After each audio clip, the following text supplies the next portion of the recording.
In this video, I want to talk about how you can get out your crypto from your eToro wallet. Now to do this, you need to download the app called eToro Money, which is basically a wallet for your crypto on eToro.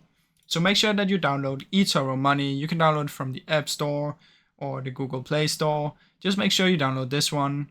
Then what you want to do is log into it, and it's the exact same login credentials as your eToro account because they're connected. From in there, select the cryptocurrency that you want to withdraw, click on withdraw, and from in there you can press send. Now from in there you can choose which address or which wallet you want to send it to. Obviously make sure that you send it to the correct one.